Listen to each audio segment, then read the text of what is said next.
Good morning Assam. আজি আমি মাংস খাম, গাহৰি মাংস। এইফালে পোৰা মাংস, এইফালে যিমান আছে গোটেই পুৰিব, সেইটো আমাৰ কাৰিকৰ।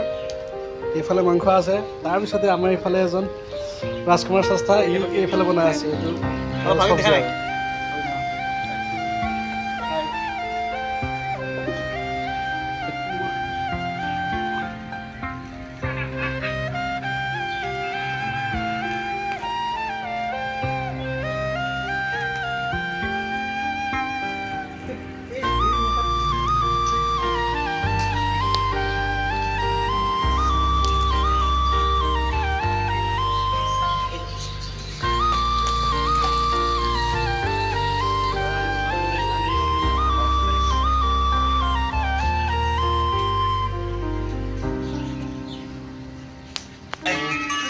এইফালে আমাৰ গাহৰি বনোৱা হৈ আছে, এইফালে চব্জি।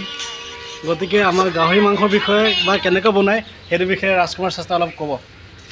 গাহৰিটো এতিয়া মানে আমি আজি গাহৰি খাম বুলি ৰাতিপুৱা প্লেনিং এটা কৰিলোঁ, আৰু আমি দুভাগ হৈ গ'লোঁ, মানে এজন পুৰা আৰু এজনে বনাই খোৱা।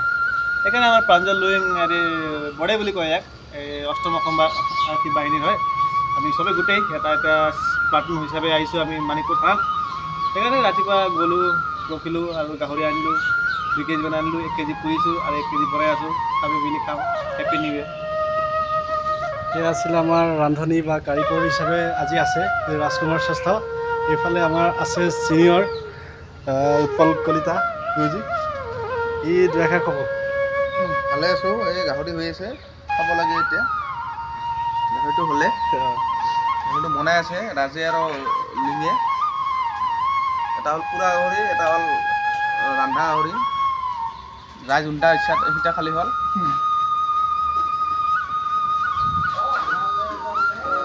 চালাড বনাই ৰেডি আছে, আৰু এইফালে আমাৰ পুৰি আছে ধুনীয়াকৈ। পুৰি আছিলোঁ বুলি এতিয়া পুৰি হৈছে এইখিনি পুৰা মাংসটো, আৰু এতিয়া অলপ পিছতে খাম আৰু। গতিকে